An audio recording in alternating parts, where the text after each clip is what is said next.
Good afternoon and welcome to the broadcast here on KM Activities, your home for the Komets, as we welcome you inside KM Telecom Stadium for the final regular season match for the high school KM Comet girls soccer team as well as the boys. They'll play tonight, and we'll have both of them for you. I'm Joel McCall, be your play-by-play man. Alongside me is actually my wife. She decided to don the headset. Dana McCall is with me as the Kasson Komets welcome in Austin as the Packers and the Komets. This is the final regular season match for both. As I said, Austin Packers come in with a record of 5-10. They're 4-7 in the Big 9 conference. Their head coach is Jake Levison. And for the Kasson Komets, 6-3. So 6 wins, 6 losses, 3 ties, 3-2 in the Hiawatha Valley. And their head coach is Chris Soderberg. We will run through the starters right after the national anthem, which is going to get going here in about 2 seconds. So we pause for that.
Kasson Komets and the Austin Packers.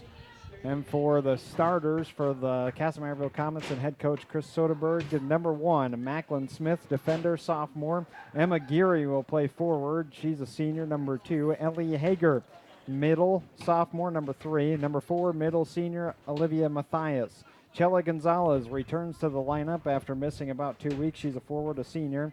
Addie Evans, a forward, junior, number 6. Hallie Detterman, forward. She'll also play middle. She's sophomore, number 8. Number 13, Lauren Flickinger, defensive player, sophomore. Maria Folk will get a starting role today as a defenseman, and she is a junior. And then Charlotte Woodrum, number 19, 8th grader, also playing defense. And in goal is Lizzie Johnson, goalkeeper, sophomore, number 98. Been there all season long. Lizzie on the season, 132 saves, 86%. Goals against, 21. For the Austin Packers, they'll have a goaltender, a senior, Robin Weaver, and the rest of their starters. Hope Dudica, she's a forward, sophomore, number 3.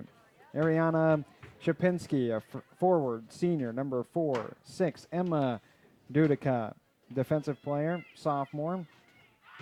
Eliana Bentley, a forward, junior, number 7. Number 8, Olivia Shapinski, a forward, senior. Forward, senior, Morgan Raymond. Number 9, Grace Mayer is a forward. She's a senior. Number 10, defensiveman, Emily Bullum, senior. Number 12, Carly Snee, defensive player, senior. Number 13, and Salma Masood, forward, senior. Number 14. They'll have a couple of girls out, one of them being their assist leader, and that's Madison Herrick. She's a senior, but she is out with illness. Dudica leads them in goals at 6. Narveson leads Mantorville with 8. And a turnover immediately, and Ellie Hager taking possession, trying to look inside to Detterman. Pass a little too far, and Morgan Raymond. So Austin comes in with the white jerseys, red lettering, and red shorts. We have a pink ball out there today. It is the Epilepsy Foundation fundraiser for Kasson This has been going on for a couple of years. We'll have a doubleheader tonight as Red Wing will come in to play the boys this evening. Stolen away by Hager. Try to push forward past the 50. Push that deep corner. Detterman Come on, fighting. Passes off, though, does Morgan Raymond to this near side to Masood. for Austin. They control it yet again. So Geary playing a much different position than she has been. Dudica pass off on the far side. Going to go deeper to the corner to Shapinski, and it'll roll all the way out. Well, we started with a pink ball. Now it'll be white. A little change after the opening tip. Falk on the far side forces it out, and it'll be a throw-in for Kasson Mantorville. KM has definitely brought it for the first. Their effort in their last 3 games has been solid, just have not been on the winning track. A tie against Byron. That was a 0-0 game on Wednesday. Monday was a 1-0 loss to Leward in a game that got shorted out by Lightning as Evans tries to push forward for Kasson Mantorville. And then last Saturday we were here for the Cotter match, which was 1-0. And the lowest point total of the year for Cotter. So Kasson Mantorville looking to get back on the winning track to end the regular season. This one really important. I'm going to call that out. Dana and I were talking on the way over. She said, well, this is not a conference game. How can it be so important? But it's important for sections. So seeding comes up tomorrow with all the coaches in Section 1 of 1A. And you don't want to be below 8. If you're the 8 or if you're the 9 seed, then you're going to play on Tuesday and likely see somebody like Cotter or Leward very early on in the section. You might be able to slip past as Emma Geary trying to slip past Austin defense. Hager on the near side. Keeps it in bounds, but she's battling with Dudica of Austin. Masood with a touch for Austin. Stolen away yet again by Matthias. And out. Kasson Mantorville with their 6-6-3 record is hovering right around that 6 to 9 position, depending on where the coaches see them. Masood with a little push, got away with it. Oh, good save on this near side by Macklin Smith playing up. She may not be much of a defender either tonight as Detterman tries to kick forward. Geary back towards the middle, nobody with her. Detterman, nobody getting to it. Passes off with Dudica for Austin. Dudica pushes ahead, and now Morgan Raymond. Raymond's got several goals on the season.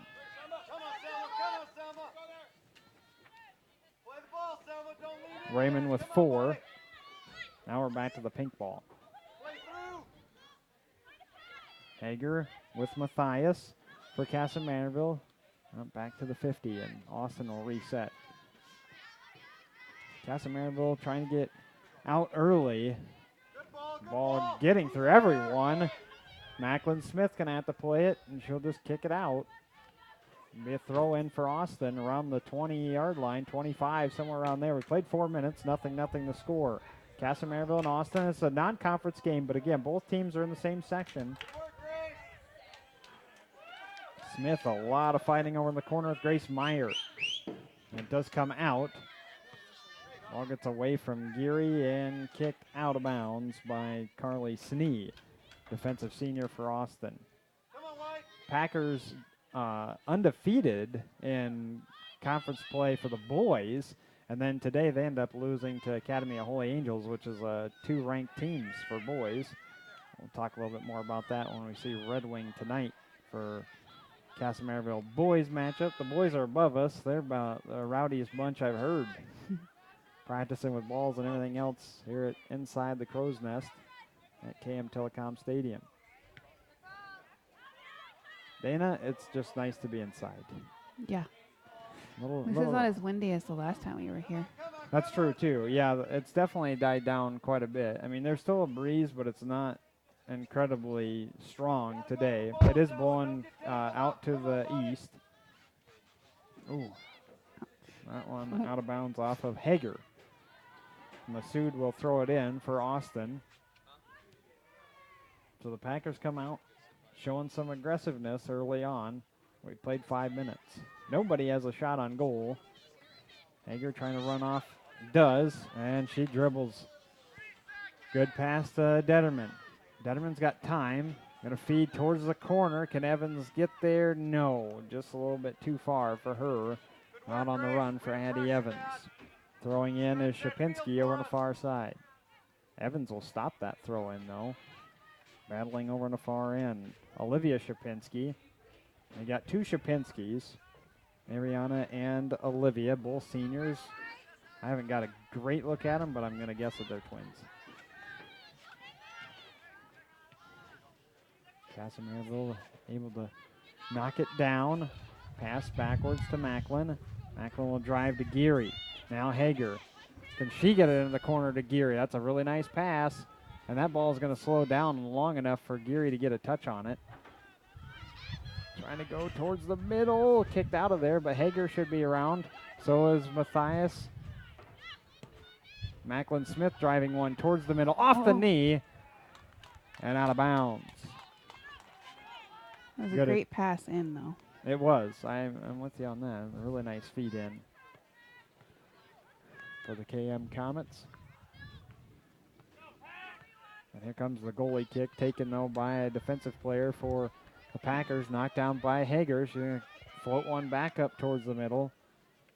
This will go up and out. No chance for anybody to come in to get a shot on goal. Nice to see Chela Gonzalez back out, too. She had a leg injury of sorts, number 5, senior. I'm sure she desperately wanted to play her final regular season game. This one has a silent auction with the Epilepsy Foundation. Money going all to that. We got some pushing. That'll be a call on Kasson. If I remember right, they have the teams sign 2 of the game balls, and they do that in the auction as well. I'm sure that's what those pink balls are for. Oh, that's true. I never thought about that. Yeah, they probably sign those after the match is over. So, yeah, you'll have the auction on, or they might have the auction going on right now for those. But, yeah, that's true, too. The 2 pink balls might be signed afterwards. Silent auction. Look like the tables are pretty full. There's T-shirts on sale for $15. All kinds of good stuff going on for Kasson and the Epilepsy Foundation. We're going to have an interview that I forgot to load up on the computer for now, but we'll certainly have it for you by halftime. I'll be with Dr. Mike and Zaccarello. There we go. Now, I promise you on the interview, I got it right. And he'll talk all about epilepsy. He's a pediatric neuropsychologist. And he'll talk all about the disease and what it is and all that stuff. We'll dive into it for about 10 minutes, too. It'll cover pretty much the entire halftime.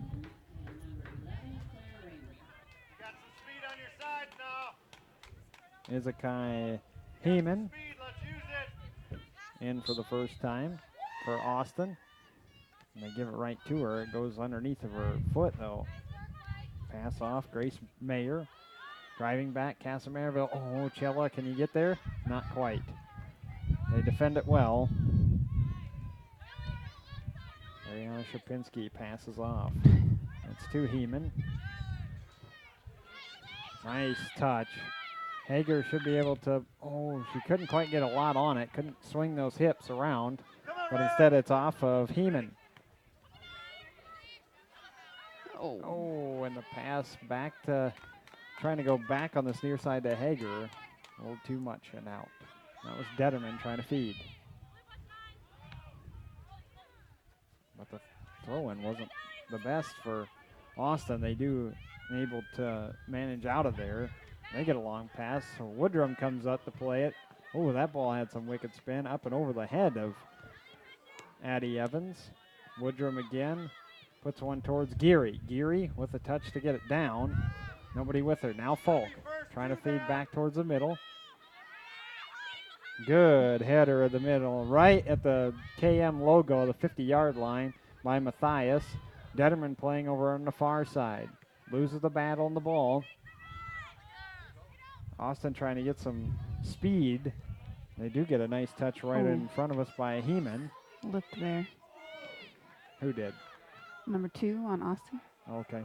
That would be Heeman, yeah. That's the girl that just came in. Izakai. This is a pretty cool first name. Oh, that's out on Evans. Be a throw-in for Austin. Well, we said earlier the field's going to be slippery. Yeah, a lot of rain today, but I think it finally stopped about 1 or 1:30, somewhere around there at Rochester where we are. Not sure about when it finally quit in Kasson. Luckily enough, yes, the field might be wet, and the ball will certainly be wet, which make throw-ins a little bit tougher, but one thing is the turf just holds up so much better to the elements. You don't see those clumps of everything coming out because it's not real grass.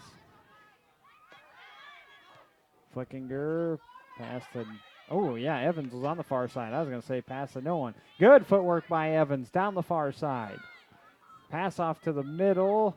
Gonzalez trying to battle, still getting a little bit of a touch. Falk, oh, just lost it, and picking steam up is Bentley. A lot of pushing for Macklin Smith. Back over to Evans in the corner. And Evans loses it, but it's out of bounds off of Claire Raymond. Evans with a throw-in. Chela Gonzalez, far side. Hi, Coach. Good. This is out of bounds. Is this a corner kick? It is.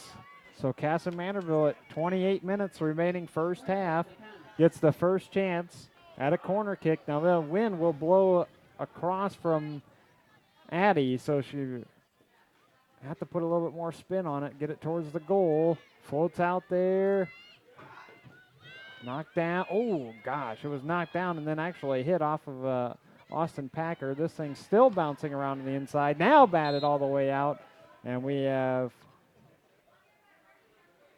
a foul going to be called on Kasson Mantorville, looks like. So the Komets get called for the foul.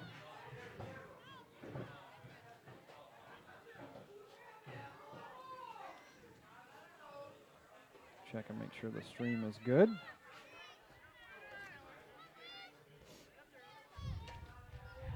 Macklin Smith with a drive towards Gonzalez. Yeah. Collision there. A little bit with Gonzalez and Dudica. And we are live, so making sure that the stream is good. We are fine on that. Detterman over on the far side to Evans. Oh, just went underneath her left foot.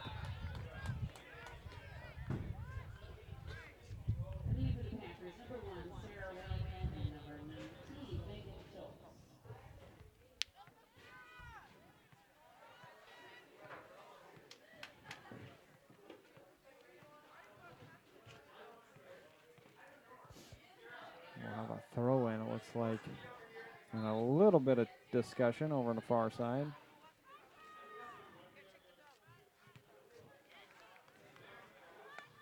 I'm not sure what was all the talk there, but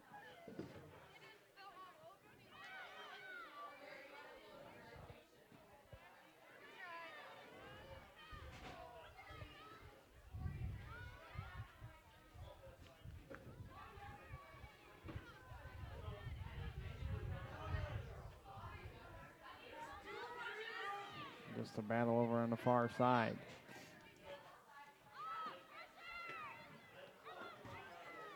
Not much happening between the two teams, actually. Just the congestion. Falk coming out of that, though. Passes over to Evans. Oh, just a little too far for Addie.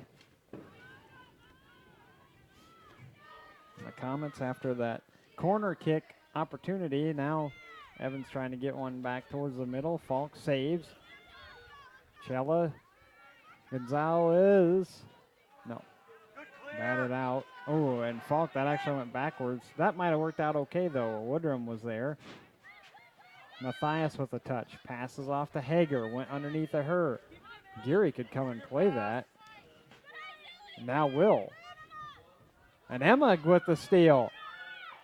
Trying to go to the corner. Tripped and will have a foul. This should set up a shot for Emma Geary. Emma was our interview earlier this week on Wednesday. I told Coach Soderberg that cookies are on hand for all the girls after the game's over with, so they can all come up here afterwards. Got to repay my debts of baking.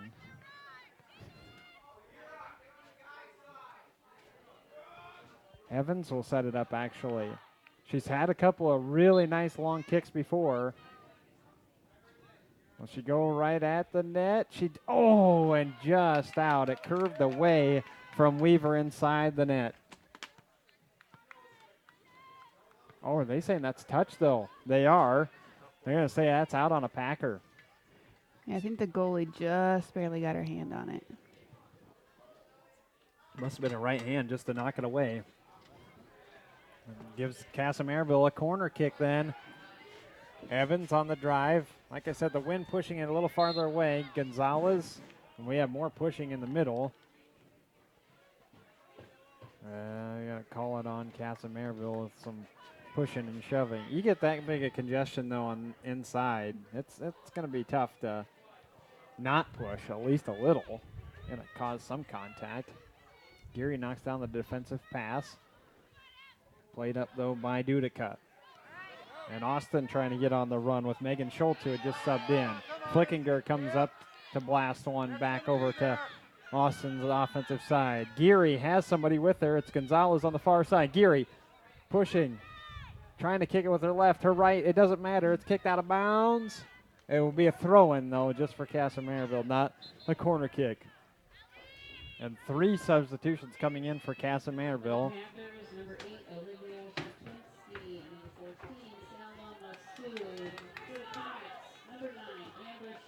So Amber Schultz in.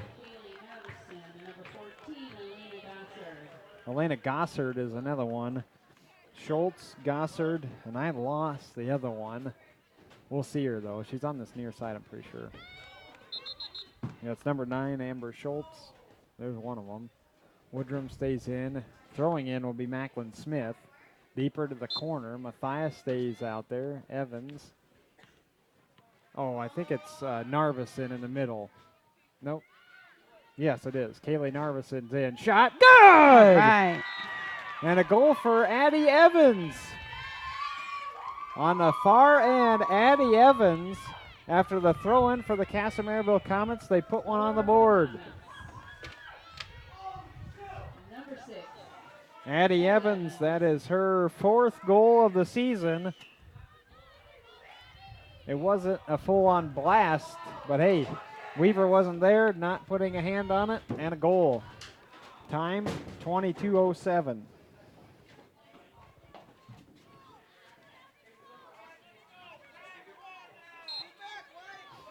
So first half, and Kasson puts one on the board.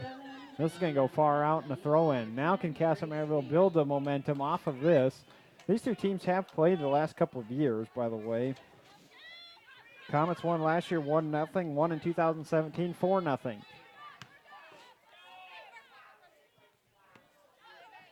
Oh, and Macklin Smith. No, it's not off of her. It's off of Mayer. Komets with the throw-in. Too far for Detterman, though. Tried to stab at it. Instead, it's Hope Dudica. Dudica around the 35. Middle of the field. Pass off over on the far end of Morgan Raymond. Knocked down by Gossard. Chip pass for Austin. Returning was Masood. Masood over on this near side with Schultz. Macklin Smith dropping it down. Schultz, and then the pass back off to Raymond. Oh, Raymond with a couple of nice touches and moves for the Packers, but cleared up by Geary. Geary to get on the run. Could she get anybody with her? This near side, Narveson trying to track it down. She's nearly outrunning Bullum, and Bullum just had to kick it out.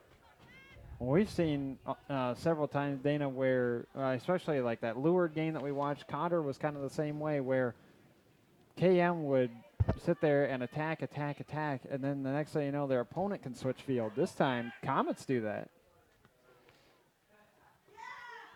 Throwing on that far side. Ooh, sailing up and over. Defensive kick coming. The aggressiveness is definitely on the Komets side. Oh, for sure. You can tell that they're really attacking the ball. They're amped up today. Oh, oops. Wrong side. Defensive kick. for Austin.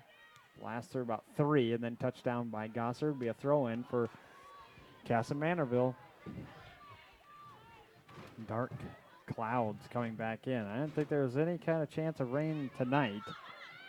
Thought it was all done and cleared off, but boy, the sky says otherwise at the moment. Komets would like to rain down about another 2 goals before the first half ends. Geary on the touch over the far side. Looking for Schultz. She is absolutely shadowing Morgan Raymond, and now they're going to finally call Emma Geary with a little too much pushing. Well, when they're shielding you away, what are you supposed to do? Can't just walk away. That doesn't work. Exactly. Woodrum, far end for Kasson Mantorville. Good job by Narveson to come up. Narveson seems to get a little speed to her step tonight, a little bit more than I saw last time I saw her. Detterman goes 5-hole through Austin. Addie Evans with the pass. Narveson tried to play it off. It is blocked. And pushing all the way from the far to near is Dudica. Masood can't get there, though, and will roll out. Throw in for the Komets. Right over to Olivia Mathias. Back to Flickinger. Flickinger, that floats over everyone for a moment. And backwards. Narveson, could she get her foot in there? Not at the moment, but now got a header. Drive one. She does. Far end. Evans. Can she track it down before it goes out of bounds? She does. Good job by Evans, too, to keep that ball alive, although now the Packers do have possession. Down and Woodrum. Come back at the 40. Oh, she kept that in. I thought it went out. She did. She kept it in. Now the give and go for Austin, and they're running with Dudica. Dudica feeding. Move to her right. Try to pass it off. Woodrum with a stick to clear it out. Detterman on the run. Far end. Now Evans at the 45. Doesn't have anybody with her, though. Yeah, That girl's a substitution, Dana. So, yes, she was open. You're absolutely right about that. Wide open. Oh, geez. Huge push on the far end. Shapinski about threw Evans completely down. Here we thank KM Telecom for providing us with fall sports action. They're our main sponsor. And we want to thank McKern Financial and KM Schools as well. We had a lot going on today. They had to end up canceling the C Squad tournament. Deep shot. Weaver saves before Geary can get there. Because of all the rain, the competition field just would have been a sopping mess. Girls would have been sliding around on it. So they canceled the C Squad, but there's still plenty of volleyball happening today. And we got to push on Mathias. 7th and 8th grade volleyball, they were both at Stewartville. And then JV was at, I believe, Eastridge. Well, there's quite a bit going on today. High school volleyball, the varsity will be playing again coming up on Tuesday at Stewartville. It'll be a match we call right here on KM Activities. Number 1 versus number 3. And Masood on the run. Played off Macklin Smith, so no shot on goal. 16 minutes left. 1-0. Kasson Mantorville leading first half. Dudica. Pass back towards the middle. Bumped down a couple of times. Now a shot. Lizzie Johnson plays it up off of Morgan Raymond. Looks like we're going to have maybe a bucket brigade at halftime. I see some of the girls have a bucket for that. Some of the JV and probably C squad that wanted to play a lot of soccer today. I think they had about 8 teams coming, too. It's an unfortunate thing that you have to cancel stuff. That was a nice play by Gosser to get the possession back. Passed off to Evans. Went a little too far. Push, push, push! On the run, Raymond, but that pass is to Mathias. Back over to Geary, and into the corner. That's going to be too far for Schultz. She would have needed a motorcycle to pick that one up. On the run. Throw in coming for Carly Snee. So what grades are C squad then? I believe your C squad can be 7, 8, 9, and 10, if I remember correctly. Your JV would have to be juniors to seniors. That would be my imagination anyway. Don't quote me on that. It's kind of like my stats, Dana. They're all unofficial anyway, so is me trying to talk about that stuff. But I'm pretty sure it would be like your junior high and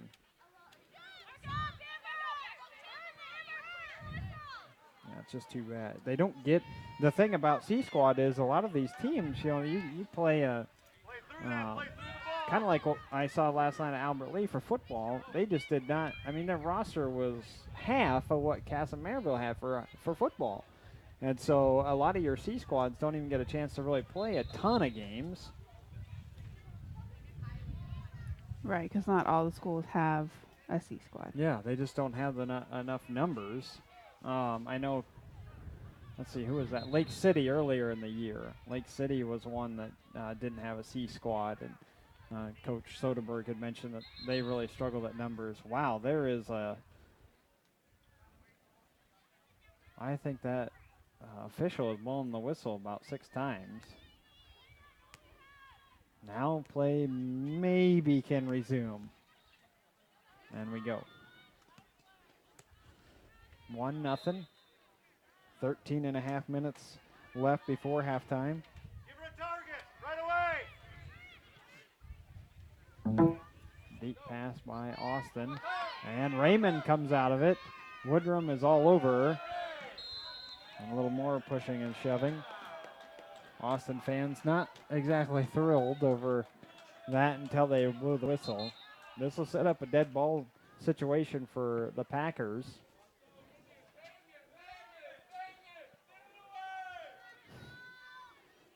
Over on the far side, Dudica.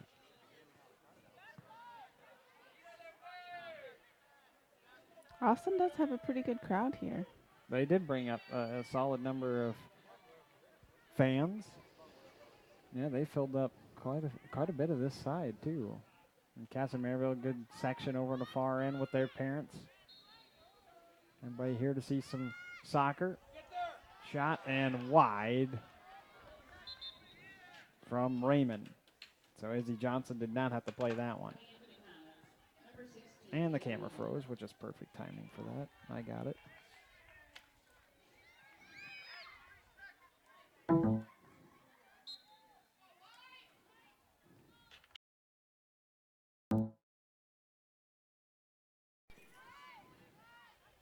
Over on the far end. Gossard battling. No, we should be good. Yep. There we go. 1-0 the score. Kasson Mantorville leading Austin. We have 12 minutes remaining, first half. Flickinger will be the one to kick it away. Bombs it out. Oh, just over the head of Matthias, and a very good knockdown by Dudica. And over on the far side, this is Sky up and over by Heeman. So Austin is kind of putting a little pressure on the defense. Yeah. We've seen some different looks for Kasson Mantorville with now Emma Geary playing forward without Gwen Dole, who's not coming back. And it looks like Geary's going to continue to play that offensive end despite Chela Gonzalez returning. So a couple of new roles. Masood let that one just completely die out. I am surprised. It'll be she stopped running after it. Will be a throw-in for the Packers. Coming in to throw it will be Hope Dudica. Forward, sophomore. Throws it in near the goal line. Will that curve away? It will not. It might roll all the way to the concession stand. Now the wind is picked up. I was just going to say, the wind really picked up in the last couple of minutes. Changed direction a little bit more, too. It's now blowing directly in the face of the Packers. Carly Snee will have to try and throw it in from that. Does. Matthias. Amber Schultz can't quite play it. Deep corner. Push the deep corner. Come on. Deep corner. Get there. They bring in Nay Me number 18. Her first time playing tonight. Ooh, Amber Schultz takes a hard hit and falls down. No whistle, though. Going to the corner. Can Emma Geary outrun number 13, Carly Snee? Geary on the touch. She does. Trying to drive it, and that'll go out. That's off of the Packers, off of Emma Dudica. And a corner kick coming for, and that's the reason why Coach Soderberg made that switch. You see how fast Emma Geary is out in the open space. Yeah, she made up a lot of space there. Yes, because number 13, Carly Snee, had a good 5 yards on her. And Geary caught up to her. Flicking her into the corner then will be the corner kick drive towards the middle. Weaver just with the catch. Couldn't quite get enough on it. And now the difference too is with the wind gust that came up when Evans was over on the far side corner kick, that ball actually trailed away from her. That corner kick came directly to Weaver. Like a swirling wind. Could almost feel the change of weather up here. Out of bounds, thrown in by Woodrum. Woodrum off to Gossard. Stays in bounds on the far side. This one will go out off of Gossard. Kasson Mantorville leading 1-0, just under 9 minutes to play, first half. That goes out off of Austin. I don't see it. I was going to try and check the weather real quick, too, just to make sure that we're not going to get anything. Well, it doesn't look like it, actually, because all the wind pushed all the dark clouds out. Now we just got kind of sunny, well, not really sunny, but white clouds coming in. Yeah, partly cloud. You can actually see some blue off to the west. Matthias, Hager. Hager has it for now. Passes off to Geary. Geary with an inside-out move. Back comes Austin with knee. Ooh, and Matthias couldn't quite touch that ball. Hager, no, that's Macklin Smith. Knocks it down. Schultz had a pass off to Hager, but now it's on the far end. Woodrum on the run, trying to knock down off of Heeman. Austin goes back to Raymond. Raymond thought about firing one from about 25 yards out. That'd be a really tough kick. Lizzie Johnson with the scoop, so a shot on goal. But a bouncing ball comes into Johnson. She could really waylay on one.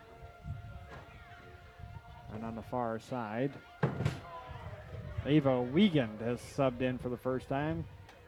That's who's playing over on that forward position, far end for Kasson Mantorville. This is fed up to the middle. Macklin Smith knocks it down and provides it back to Raymond of Austin. She tries to put another shot towards Lizzie Johnson, and she will scoop. 7 minutes remaining, first half, 1-0. Kasson Mantorville got the goal on Addie Evans at 22:07 in the first half. This ball will come back to Schultz, and she can knock it down. Goes trying to go to the corner.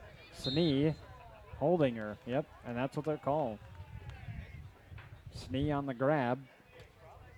And Flickinger can come up and set something up for the Kasson Mantorville offense. Doubt she tries to put one towards the full net.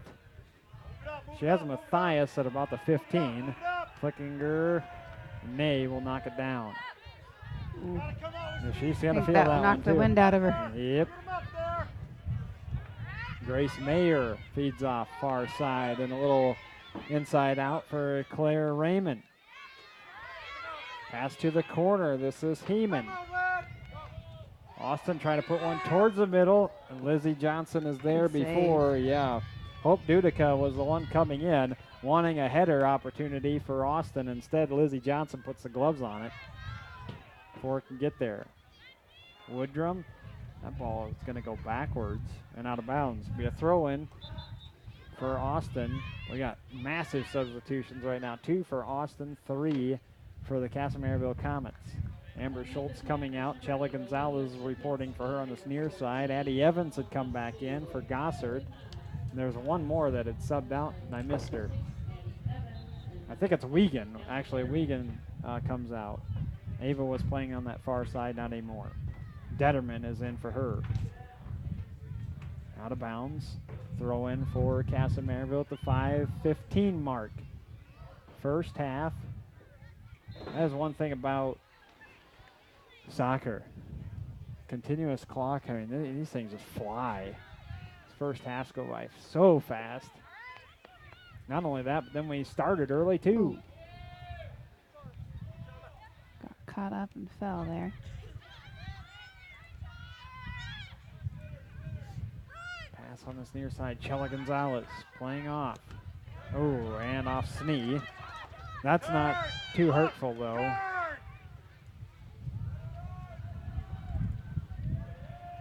Would have been Wednesday when I taught them, which would have been the 2nd. So that should be the interview. Got loading up now. We'll be thanking our fine sponsors with a couple of advertisements at halftime. And then we'll have our interview. Oh, the ball moved on her. Yeah. Okay. Man, that wind is. Yeah. You said something about it wasn't as windy as it was before the last time we were here? Is Jinxed now. it. That's the broadcaster's jinx. Ooh, trickling ball. Narvison couldn't quite make it there. Hager going to play right around the 40 with a good header. Played up over by Detterman, but a pass off, and Raymond with the steal for Austin. Detterman comes back out of it at the 25, passes off. Oh, Narvison just had a touch on it, but then Raymond steals it away.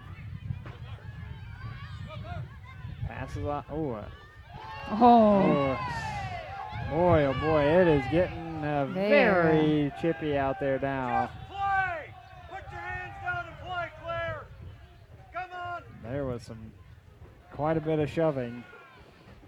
I believe that was Ellie Hager getting into it with Austin Packer, almost a full-on shove. Well, by I think there Hager. was some before that Yeah. from the other side too. So I think that was a good job by the officials to kind of just let it. Yeah. Let it play Die off out. and die out. Geary, could not turn the hips to get to that ball. Macklin Smith from the 30. Knocked down in the front. Geary. Pass. Oh, Macklin Smith had it go underneath of her. And out comes the Austin Packers with the Mayer. Flickinger tapping it with their left. Oh, and Flickinger stepped in front. So he didn't mean anything by that, though. Boy, it is getting They aggressive need to out there. calm down. Yes. In 2.5 minutes, everybody will calm down. That's when halftime will come. But yeah, boy, oh boy, it's getting pretty aggressive. Right there, right there! Flickinger will come out. Now that trip was, I mean, there was nothing malicious on that at all. Flickinger tried to play it with her left foot and then ended up just kind of slipping. So there's nothing on that. So we have a set play coming for the Austin Packers. 5-10 entering today. Regular season finale. These two teams are both in the same section. And a good stop by Kasson Mantorville off the Hope Dudica kick for Austin. Bounces back near the 38 is where the throw-in will come, and Addie Evans will steal it for Kasson Mantorville. And now you might see the whistle blow a lot quicker. Yeah, trying to keep a control of the game a little bit. Yep. Woodrum will kick this one away. Actually just passes it off to Hager. Back to Woodrum and Hager. Oh, Hager, though, misplays it. Matthias ends up losing it. And out comes number 3, Dudica. Pass up ahead. Look out. Grace Mayer on the run with Macklin Smith.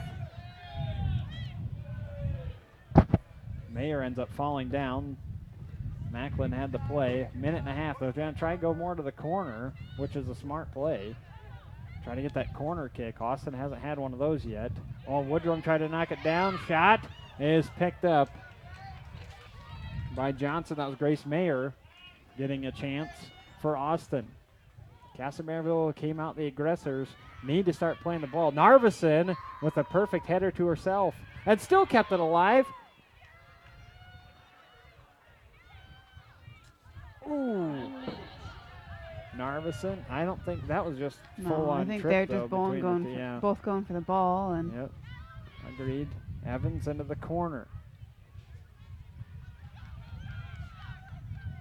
Evans going to set up a corner kick immediately. They didn't even, nobody called the whistle, though. And they're saying that wasn't out. I think they're saying Evans played that too fast. And they're calling Kasson Mantorville saying it's out on. Nope, now they reverse it. So the official on this near side in the corner, 22 seconds. So Evans, Kasson Mantorville, 15 seconds. 1-0 lead. Can they put another one in? Oh, the header not quite there. And that'll roll out of bounds. Chela Gonzalez was tracking, but could not make the play, and that's going to be it. First half over.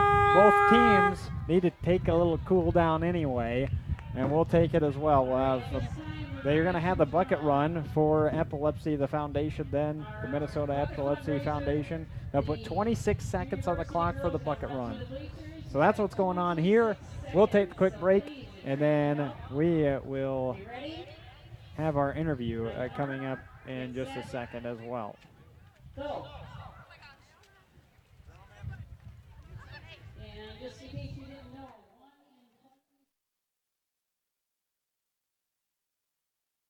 If you're a parent, you get it. The whole family stays in high gear during the school year. From sports to concerts to grades. High school demands high speed. At home, your internet also needs to meet the high demands of your family. Smart TVs, laptops, tablets, and smartphones. Sometimes all running at once. Maybe it's time to upgrade to a faster internet plan. Upgrade your high-speed internet with KM Telecom. Give us a call today and find out more. 634-2511. 634-2511. This Kasson Mantorville sports broadcast is brought to you in part by McKern Financial in Kasson and the Kasson Mantorville School District. We thank these proud sponsors for bringing you all the fall sports action right here on KM Activities YouTube channel. McKern Financial and the KM schools cheer on the Komets and wish them a successful fall season. It is halftime here on KM Activities. We'll get back to the girls' soccer match with Austin here in just a second at KM Telecom Stadium. For now, kind of take a break from that since it is the epilepsy ball game for the Komets, and we have clinical pediatric neuropsychologist Dr. Mike Zaccarello is with us to talk a little bit more about epilepsy. First of all, sir, thank you very much for the interview. I do appreciate some time to spend with us. Thank you for having me. First of all, how long have you been covering, neuropsychology and, your field? How long have you been doing this as a doctor and a pediatric neuropsychologist? I've been in independent practice for, I would say, roughly the last 11 years. Okay. So a fair amount of time. Yeah, absolutely. Well, that's why we have you on. You can definitely dive into this a little bit more. First of all, what is epilepsy? Tell me about it. Great question. So epilepsy is a neurological disorder of the brain, to put it very simply. And our brain runs on electricity. But in epilepsy, what happens is that electricity kind of gets out of control. And then it can manifest itself in a seizure. And seizures can take many different forms.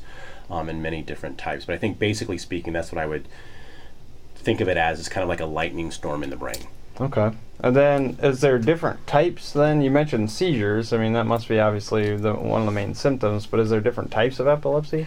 There are different epilepsy syndromes that have specific names. Probably won't get into the weeds with that right now.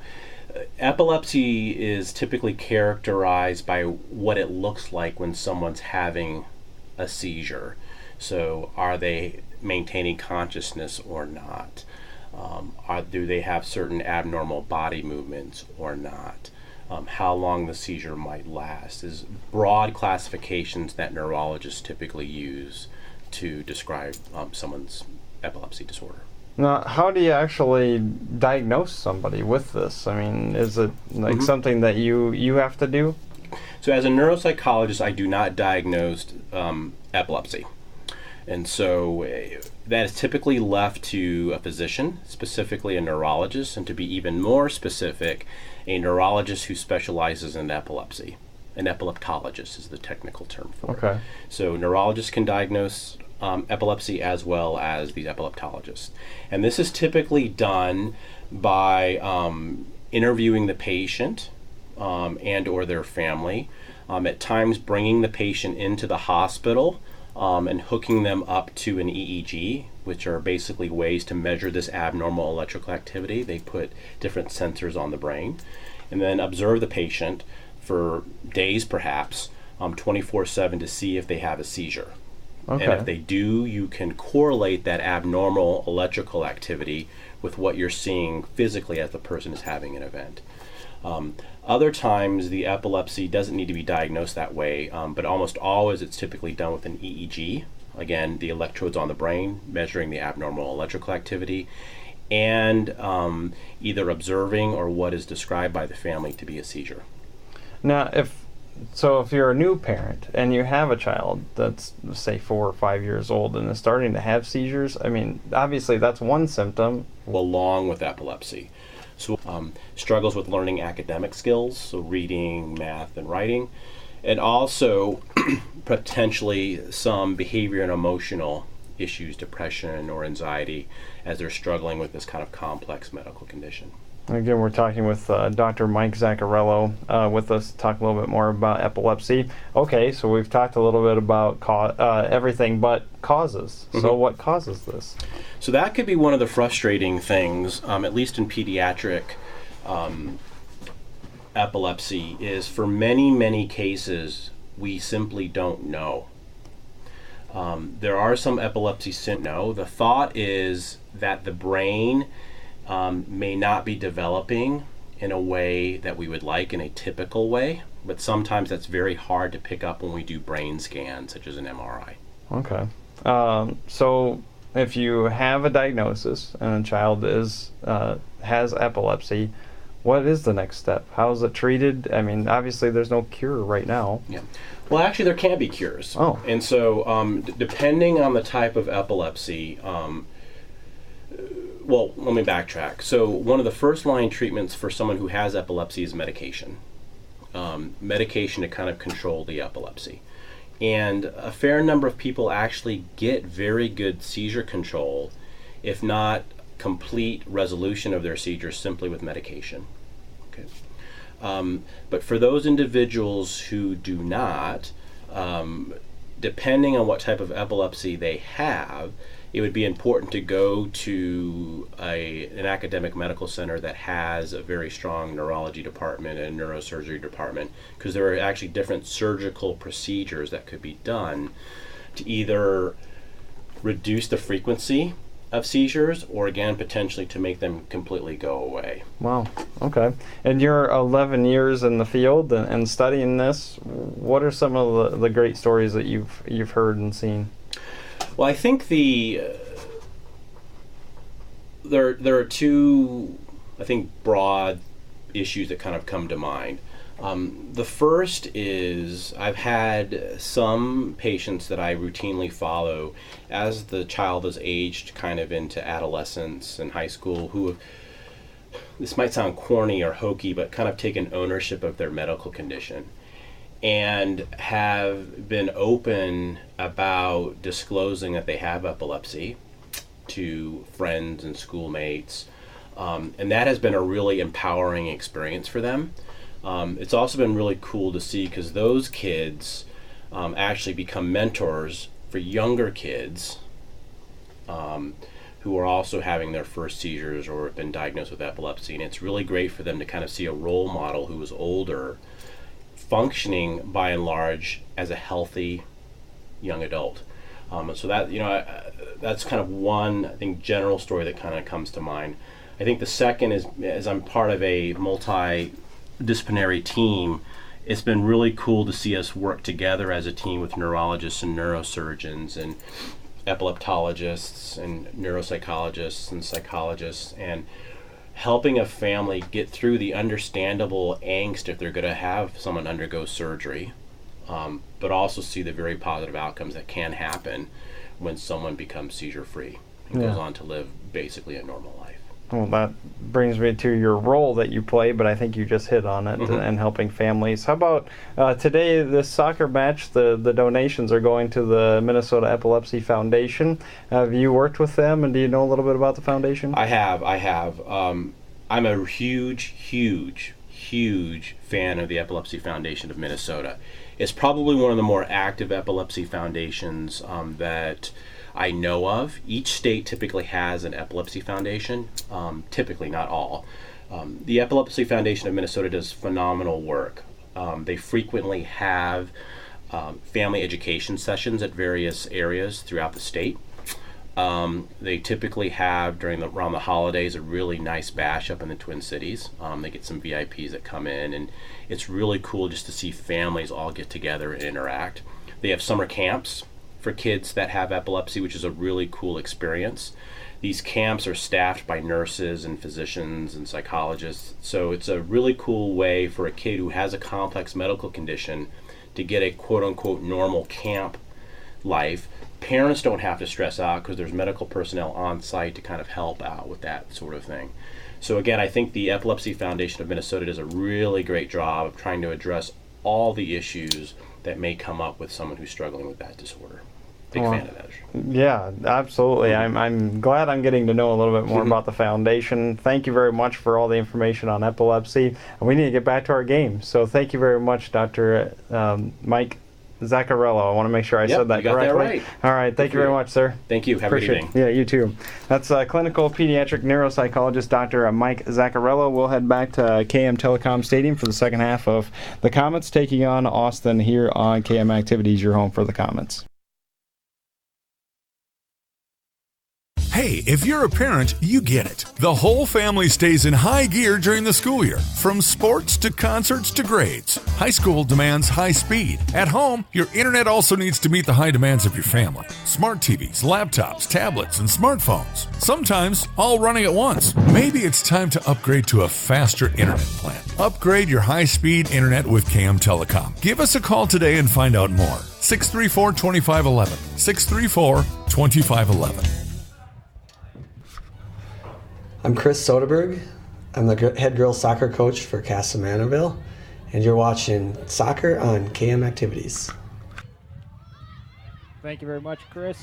As we bring it back to KM Telecom Stadium, second half just getting underway. Kasson Mantorville leading 1-0 over Austin, although Austin's going to try and threaten right here. Oh, and a takedown with Woodrum. That's going to be a penalty. Grace Mayer out in front. Woodrum ends up rolling on top of her. So, they don't call anything. Oh my goodness, it rolled out of the back, so they're going to end up just giving a defensive kick, a goalie kick, then for Kasson Mantorville. Leading 1-0 after Addie Evans was the one that put the one goal up for Kasson Mantorville. Thank you again to Mike Zaccarello for his interview today, talking about epilepsy. You're seeing the pink ball out there. Dana and I are talking like that will probably be the one that gets signed afterwards by the team. There's actually two. Yeah, that's right. Yeah, there is two of them. This will be another goalie kick coming for Kasson Mantorville. They're trying to clear it out. The wind is blowing directly into Lizzie Johnson's face. So a strong west wind. So they get to decide they get to pick which side they want to kick it from? Doesn't have to be on the side that it goes out? Correct. You can do that, and then both teams made the decision at the beginning of the game. Somebody won the coin toss to figure out where or which side they were going to go first. You know, when we first got here, the wind was really blowing the other way. It was almost like an east to west wind. Now it's a west to east wind. And I would think the Komets would have wanted the win with them in the second half. Instead, it's complete opposite then for the second half. And I think Austin's going to put the pressure on Kasson Mantorville. And we're seeing that now. It's about 4 throw-ins. No, that ball girl's getting a lot of work over there. True. Well, Casamaro was able to control, though, and come out of it. Ooh, trying to get over Raymond and can't. Mayer feeds off. Masood out of bounds. Throw in for Casamarville. Probably hear the wind blowing directly. That's into Dana's headset.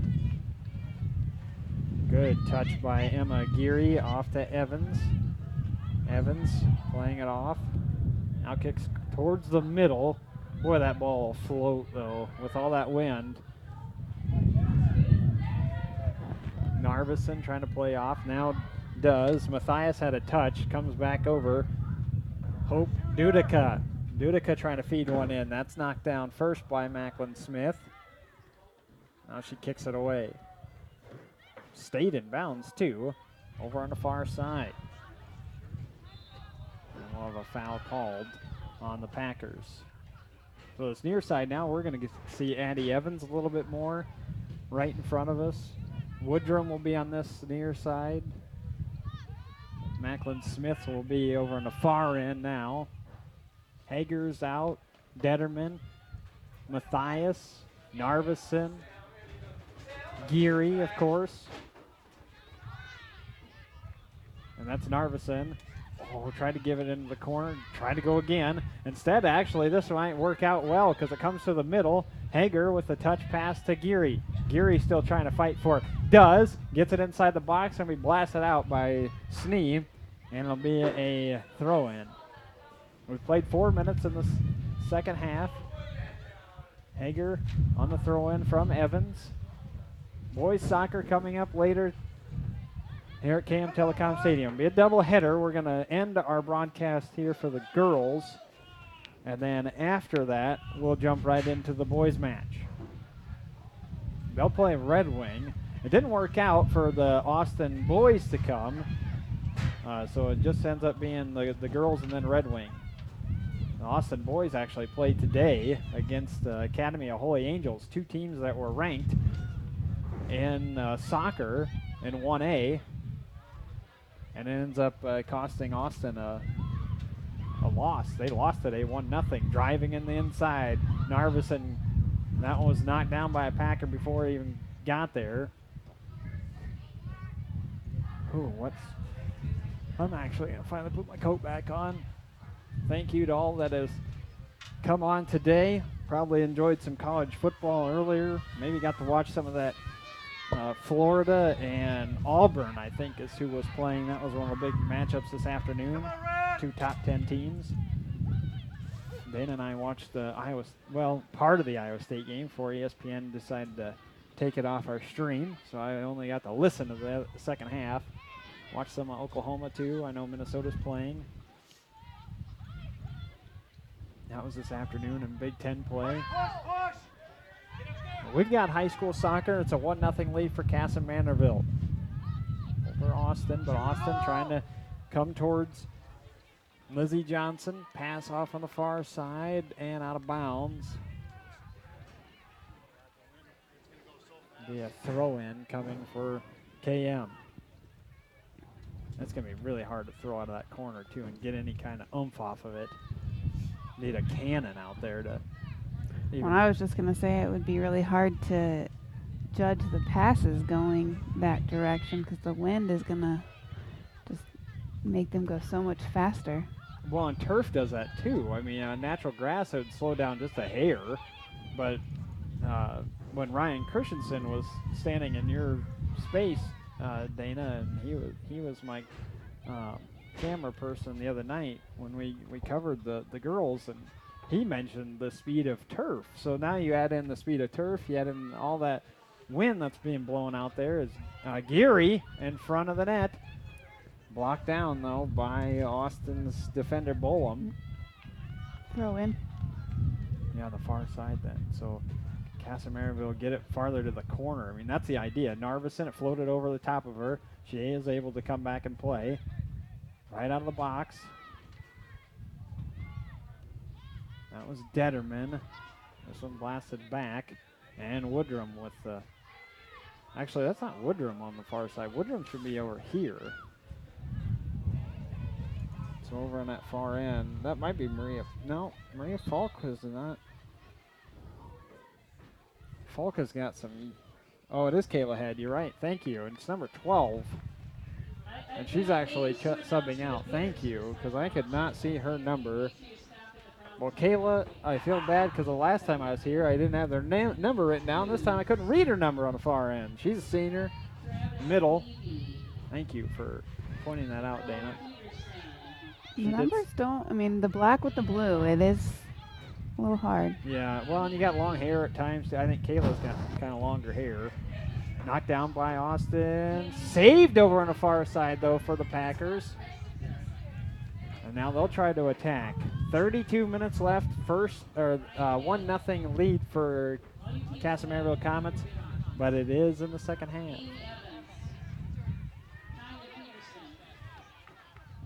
Well, they finished the auction already?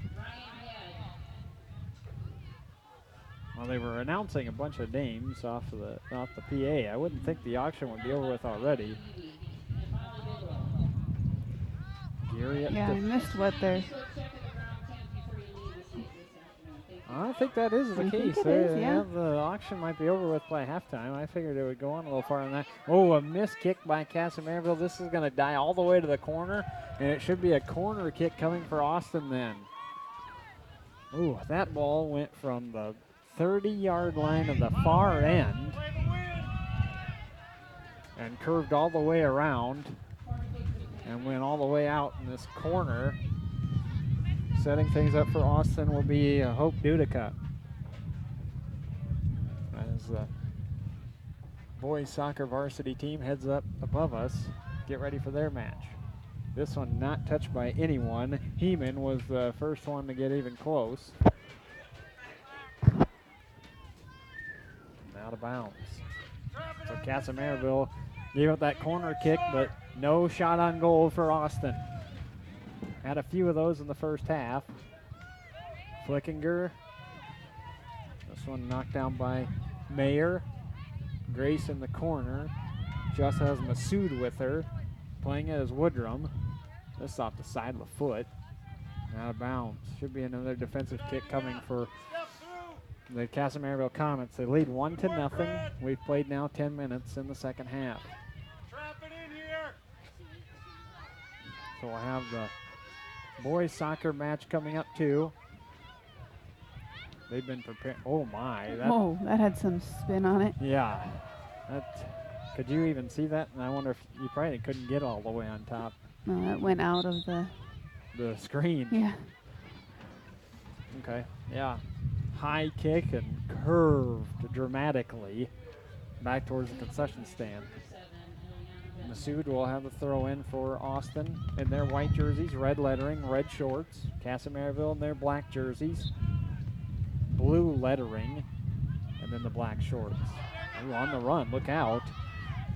And a girl coming in, that's Eliana Bentley. Instead, Kasson Mantorville's done a good job defensive work. Kick out of bounds. Another throw in for Austin. This is reminiscent of last week, though. I mean, you have all that wind. You have Kasson Mantorville leading this time, though, instead of being down 1-0 to Cotter. Shapinski pass off to the far side. There we go. Yep, that's good play by Chella Gonzalez. She tried to get it off the heel. This will be a throw-in, though. Smart play by Macklin Smith to come up and throw. Oh, but nobody for Kasson Mantorville came for the throw-in. Back towards the middle, Raymond. Woodrum puts a foot on it. Wow, that ball is just absolutely doing crazy things. Smith with a deeper kick. Well, it doesn't help that the wind is kind of in and out, so it's gusts and then it'll calm down and it gusts again. Yeah, that's true. And when they gust up like that, just causes some wicked spin and turns. The ball won't even stop. You can put it in from there. Maybe not quite that strong wind, but it's pretty close. So Austin's trying to keep it from moving with Emma Utica. You almost need somebody to put it on a tee for you, like a football. Emma's just going to have to go quick. She will at the 43. Dudica driving one. And this one going to get all the way through, and Lizzie Johnson will be there. But this does remind me a lot of that Cotter match. You know how Cotter was just putting so much pressure on Kasson Mantorville in that second half to try and get a goal. And instead, the Comet defense was there. They're going to have to do that again, offside on Austin here. But that's kind of what I'm thinking is Kasson Mantorville can try to sit back. Their defense has played so well all season long. Flickinger had to come. Push harder into the ground, it'll stay. True. It worked for her that time. Oh, man. She couldn't even get that to Addie Evans at the 31. Now, Flickinger is known for a good solid leg that could have got it well past the 40 and sometimes even the 50. Geary pass off to Hager. Detterman backs her up for Matthias. Oh, Gonzalez really wanted it at the 50-yard line. Good there, header. she'll get it. Yeah, that was a very nice header by Matthias. And Chella Gonzalez will turn the corner. Now Kasson Mantorville will come down on their offensive side. Narveson trying to play off Snee. She does win the battle. Oh. There was a whistle. I'm sorry. I just saw him. Yeah, before the kick. Okay, that was Matthias that drove one. And so it must have been a foul called on Austin at 26 minutes remaining. Second half, 1-0, Kasson Mantorville leading. And Addie Evans will set one up at the 8-yard line, far end. This wind will be blowing directly at her, though. So put the hand up. There it goes. Everybody can charge in. Oh, the header by Narveson goes up and out. Not a bad play. Good setup. Right idea, just a little too much height. Yeah, more over the top of the head. But I like what Geary said in her interview, though, because Emma has scored a few off of those headers and off those corner kicks. That wasn't a corner kick, but it's a setup for it. And I like what she says. You know, you have all that congestion, but you just have to go for it. You can't think about, almost it's you have to shut your brain off just to do the headers because you don't want to overthink. And like, oh, I could get hit, I could get pushed, I could, this, that, or the other. But instead, you got to think about, I got to get to that ball first before anybody else. It's a total mentality of just, I got to go after it, and right, the heck that makes with sense. the repercussions, really. Oh, that ball trickled all the way through. 3 Kasson Mantorville girls in the middle. Masood tried to put something on it. Evans. Oh. Had to Tried go to out of save it. bounds. Yep. Masood will be the thrower for Austin. Right away. Be ready. Shoot the ball. Good defensive play by I Kasson wasn't sure if Mantorville. anyone was going to get that. It went by about 4 people. I know. Turn on it. Masood to throw in yet again for Austin. Kasson Mantorville leading 1-0. Boy, if they let that go out, this should be a defensive kick now for KM. It is. 24, and the clock's still ticking. 1-0. Kasson Mantorville really needing this win. Regular season finale. It's a, oh my goodness. That thing- wind is yeah. just... And even Flickinger, you probably saw it on the camera. She just kind of shrugged her shoulders, brought her arms up to her hips, and then just smacked them down. She's like, what am I supposed to do? How am I supposed to get this out of there? Yeah. And there's really nothing she could do. But, I mean, we talk about this section. Austin, Bethany Academy, Byron, Caledonia, Dover Yoda, KM, La Crescent, Lake City, Pine Island, Zumbrota Mazeppa, Plainview, Elgin Millville, Red Wing, Leeward, Schaefer Academy, St. Charles, Stewartville, Tri-City United, Triton corner KW, and then Winona and Cotter. That's all the teams in this section. Kasson Mantorville hovering between that 6 and 9 seed, depending on what happens today. And this would be a solid win for them and get them to above 500, which is exactly what they need. Can Addie Evans outrun? She does. Good pass towards the middle. Good speed. Yes, very nice. Narveson going to reverse rolls, go to the far end. Gonzalez is over there. Chella coming back from her leg injury and playing, and Kasson Mantorville has reversed the field. Got to keep it down on that side, though. Don't want too much pressure being put on this defense. Macklin Smith with the save, and still kept it alive over on the far end. Bowen on the kick. Gonzalez, lost the fight, though. And out on the run is Mayer. Grace Mayer, she's got one with her, too. And Woodrum gets her out of the way. No foul either called. Good play by the 8th grader Woodrum. Oh, and Flickinger. Good thing she got a tap on that. Otherwise, Eliana Bentley was waiting. She was the one that was actually with Mayer on that run out. I'm surprised that Mayer didn't feed it to her. Evans sneaks into the middle, even though she's usually on the side. Steal by Morgan Raymond. Raymond on the run. Far end, passes it off. Dudica passes in. Flickinger. Flickinger stolen by Grace Mayer, and Mayer has it go out of bounds off of her. Goalie kick for Kasson Mantorville. We have a substitution as Amber Schultz returns. I think Chella Gonzalez needs a breather. She'll get one now. There's been a lot of back and forth, so I'm sure they're all getting pretty tired.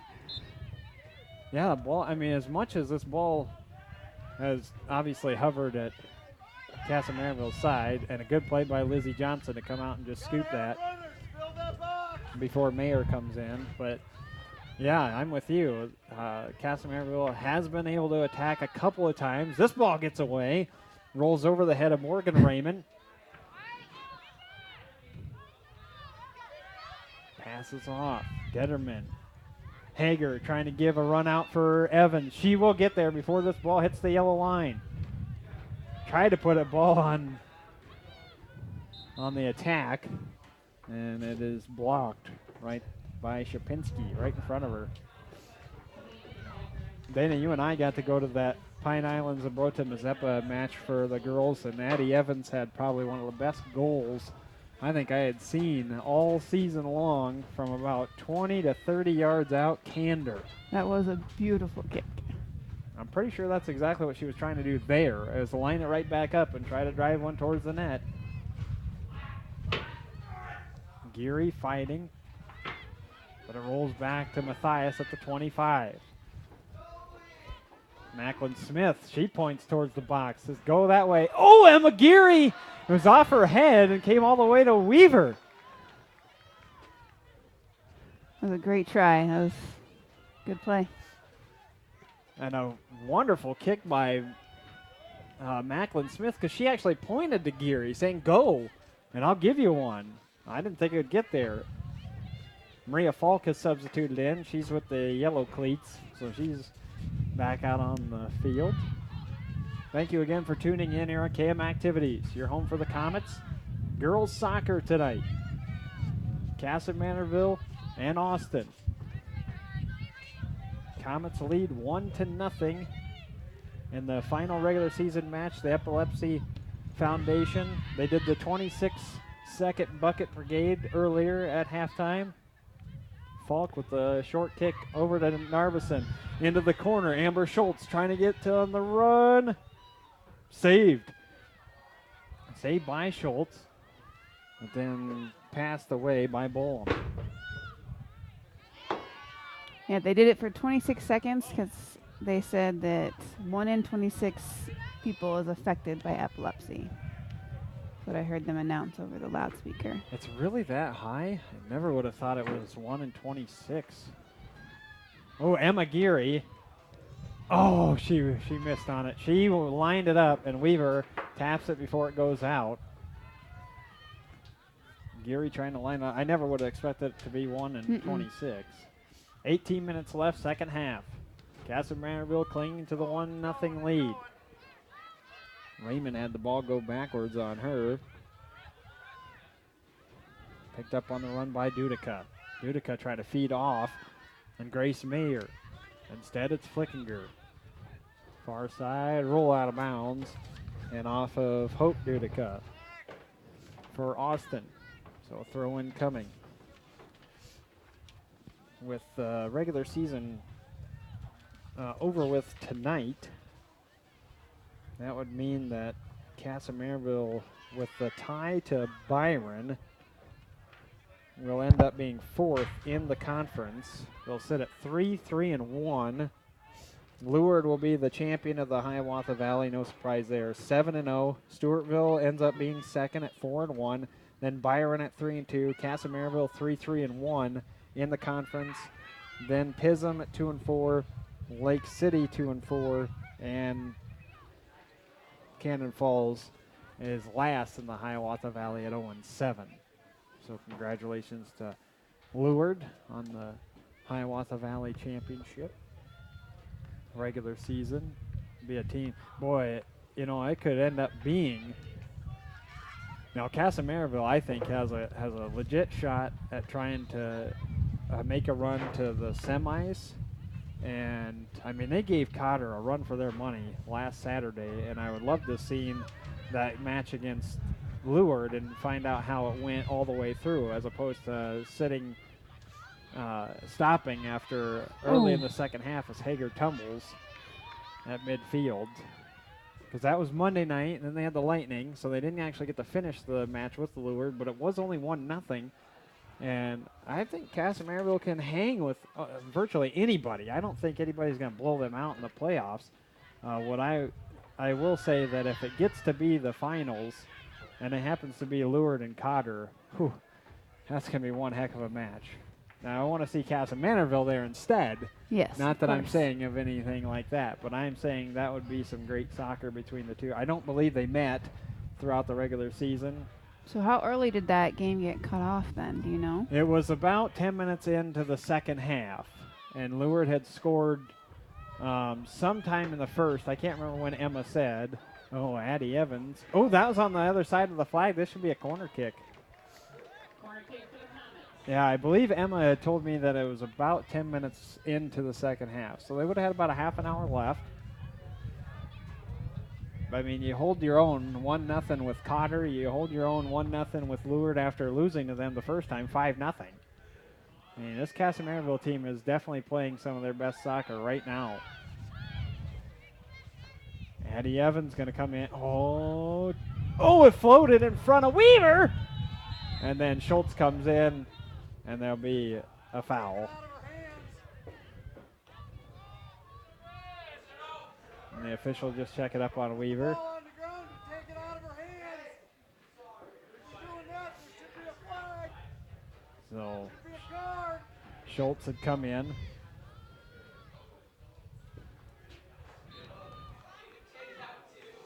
And so just a discussion there with Weaver. And then it'll just wonder be what that was about. I'm not sure. But it'll be the goalie kick for Weaver. Austin has this go actually out of bounds off of Mayer going backwards. So throw in for Kasson 14 minutes left. Rankings in 1A.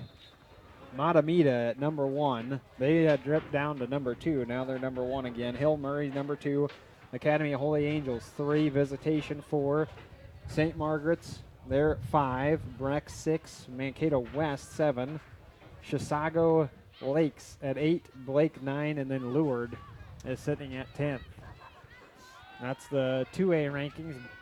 There'll be one new one coming out, I'm guessing on Sunday. That's usually when the rankings are released. And that'll be the final one after the regular season's over with for girls soccer. It went by so fast. Just feels like 3 days ago that I was here for my very first match. Now a good drive ahead. Emma Geary fighting. Keep pushing towards her. Oh, it won't be a corner kick. It'll be a throw-in for Kasson. We were here for Park High on August 22nd. That was our first broadcast of the year. And now, a little more than a month and a half later, we're in our last regular season broadcast for girls soccer. It did go by fast. Flew by. Fall activities. It seems like winter it doesn't drag on, I won't say that. It just seems like the winter always goes a little bit slower. We have another discussion as a herd of elephants leave the top of the press box as the boys are getting ready. They'll go warm up and get set to play Red Wing. Geary, Masood out of bounds off of her. Throw in for Kasson Mantorville. Hager. Oh, you know she wanted to turn on that to try and put one towards the net. Instead, a bouncing ball picked up on the run by Bentley. Bentley at the 45. Passes behind Masood, though, and stolen away by Evans. Evans comes back up. And Woodrum with the defensive play for Kasson Mantorville. Geary trying to do everything she can not to let that go out of bounds. It does, though. Throw in at 12 minutes remaining. Second half. Kasson Mantorville leading by 1. Ball gets away to Falk in the middle. On the far side, Schultz. Amber skips over one. Can she put one towards the net? She can't. I think her pass was towards Narveson. I think I would have rather have seen Schultz just play that by herself and go with a shot. She had an opening, did number 9 on the far end. Austin's got one on the run. Lizzie Johnson will play it. Bentley not there. So Kasson Mantorville. I think that was smart with how strong the wind is, not trying to do the kick there. Yeah, instead it was just a nice roll pass to Macklin Smith off of Lizzie Johnson. There's a collision with Hager and Raymond. Matthias wins a battle. Pass is intercepted, though, by Austin on the far end. Packers trying to come back, get a shot on goal. I think they're going to call Amber Schultz for a little push. She was behind Olivia Shapinski, the forward senior for the Austin Packers. Entering today at 5-10. Kasson Mantorville at 6-6-3. You know, in Austin, you got to think about their conference. They're in the Big Nine, so they're seeing Owatonna, Mankato West, who we said Mankato West is a rated team, and Century. All those teams nearly double-digit wins on the season. Mankato West has 10 of them, and so does Owatonna. The other one I mentioned had 9, so I mean, pretty top-heavy. Mankato East and Northfield, no slouches, though, 7-3. So you got your top 5 teams, 7 or more wins in the conference. Since there's 12 teams in the Big Nine, they're much like the Big Ten. Can't read their own number. The Big Ten has 14 teams, I believe, in the Big Ten now. College, and the Big Nine Conference has 12 teams. That's why you shouldn't use numbers. It's true. Yeah, our alma mater, Dana and I graduated from the same high school. We don't gloat about it. Boyer Valley, back at Dunlap, Iowa. And the conference when I was there was actually just the Boyer Valley Conference. Was it same for you, Dana, when you graduated? Yep. Because that changed. They went with Rolling Valley, I believe, for a while. There was another one where it was actually 2 sections as well, where you had a north and a south. That's when I worked in Harlan. So I do remember covering some stuff out of that. You'd have an hour and a half drive just for a basketball game, though, so that's why they changed that up. Far end, this can go out again. We talked about the wind already, but the temperature definitely is dropping too, and that makes it hard to keep those legs warm. Yeah, luckily, I mean, most of these girls, you don't see them just standing. You know, I mean, almost everybody's running. You see Evans once in a while on this near side, as there's a kick towards Lizzie Johnson, caught on the fly. But Addie won't, it's not like she's taking a breather. She's just, like, getting to her position. And you got to be able to breathe a little. But, like, a lot of them, I mean, we see Woodrum. She kind of has the tights on, those compression shorts. We have a foul called on Kasson Mantorville. This will back up Austin and have them a set kick at the 13. But, yeah, not even most of the girls have tights on, like the Under Armour shorts or anything like that. So Yeah, you got to keep running, got to keep moving. That's even the case for you and I up here in the press box. 8 minutes even. When this one will be blasted by Raymond. Comes in and caught save by Lizzie Johnson. Lizzie's going to throw it right out to Addie Evans, too. Addie will go on the run. Picked up on by Hager. Hager with Geary. Definitely got a 3-person defense to the Packers because they've got 3 back at all times. Sitting and hovering right around the 45. Passes over on the far side. This is jumped and stopped by Bentley. Bentley trying to put one towards the net, blocked by Woodrum. Woodrum, Bentley returning. Masood, high kick. That one up and over for Dudica. 7 minutes left, second half. 1-0. Kasson Mantorville trying to get to 7-6-3 on the year. Good attempt. Let's do it again. Can they flip the field? I think that's crucial right now. You just do not want this ball sitting there for too long. Chela Gonzalez had it for a moment. Coming back into Lizzie Johnson. So another stop for the KM Komets. Hustle back.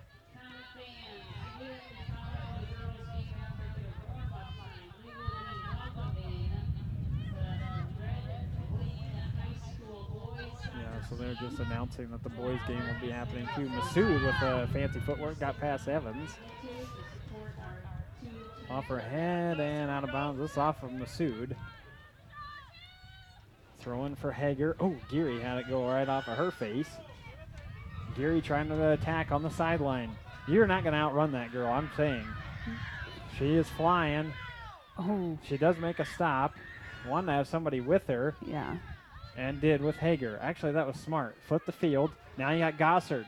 Gossard from the 20. Ball kind of went off the side of the cleat, though. Not a good kick. And Bentley coming on the run for Austin. Under 6 at 5.5. Bentley with a crossover. She's one-on-one now. Lizzie Johnson with a stop. Still in front. Still there. There And you she go. does keep it in front. What a play. Couple of really nice saves from Lizzie Johnson. Bentley with fancy feet work, too. You got to give her a lot of credit. She did sneak past both Macklin Smith, Flickinger, and Woodrum, and we have a penalty called. And we're not going to see a card for Macklin Smith, but it will be the setup kick coming for the Austin Packers. Dudica will set it up. Oh, what a stop by Lizzie Johnson. Two of them. That was close call, but she was right there. Dana, she is only a sophomore. Wow. She is played very, very well. She's actually calling out her defense to tell them where to go. And another stop. Got to be able to catch it clean. That's the only thing. She kept it in front of her, though. So. She did. I mean, if that ball bounces, though, you can have anybody come up and play it. That's why you want to catch it clean. Evans with Masood. Back to Masood. This ball going to not quite get out. Good play by Woodrum to keep it alive.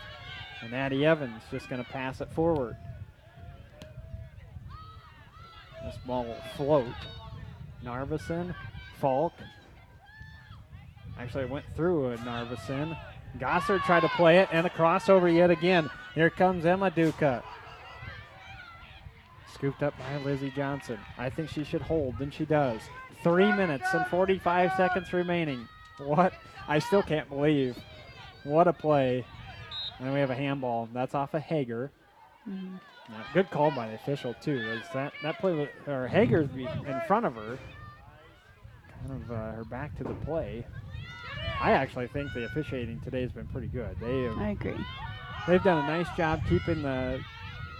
I mean, it's been physical, yes, as we see Addie Evans going down from Masood, but they've done a nice job trying to limit that a little bit, get it under control. Anytime that there's been anything major happen, there's been a conversation at least.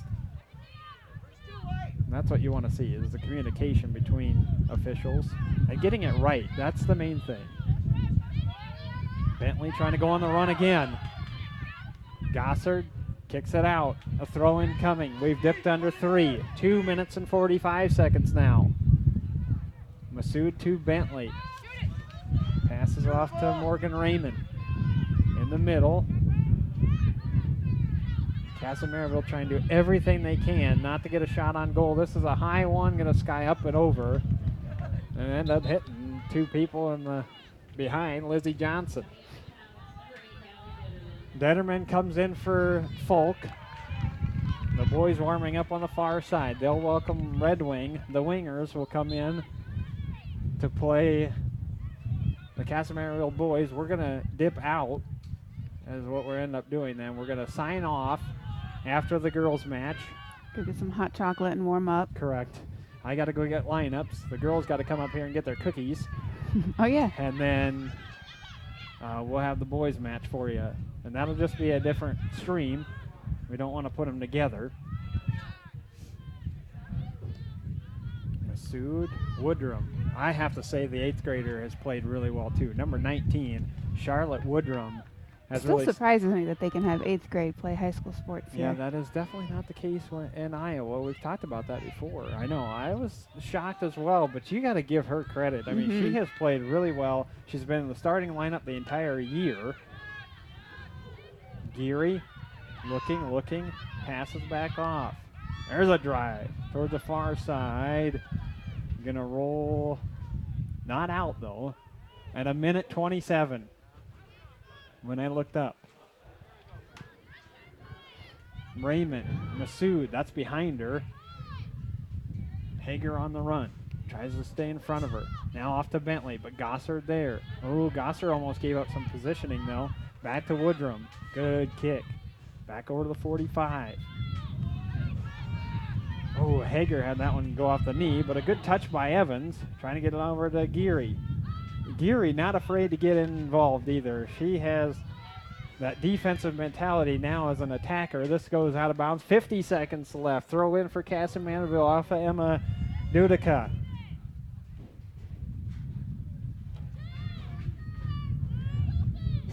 Dana, we're going to have to fire up the big screen. I want to see Lizzie Johnson stop sometime. We're going to have to go back to that.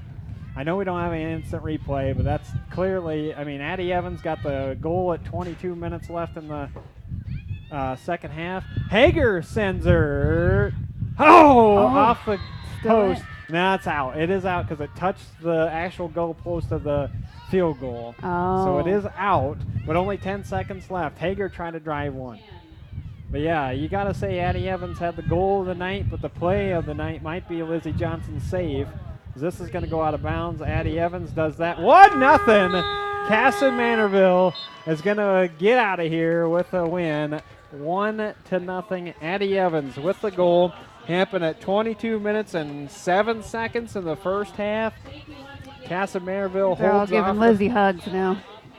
Yeah, my goodness. What a stop. What a play by the sophomore. And Lizzie Johnson helps with that goal from Evans. Kasson Mantorville then finishes at 7-6-3. And the Packers fall to 5-11. So we will get out of here for now. Keep checking the stream, though, as we will be back in about, I'd say, 20 minutes or so, probably, because they haven't started the clock for the warm-up. The boys will get 20 minutes out on KM Telecom Field. Here at the stadium, I should say, KM Telecom Stadium. So they'll get about 20 minutes. We got to go down and get lineups. And then, as I mentioned, or as Dana mentioned, some hot chocolate as well. So thank you for tuning in. For Dana McCall, I'm Joel McCall. 1-0. Kasson Mantorville holds off and beats the Austin Packers here at KM Telecom Stadium. Thanks for tuning in.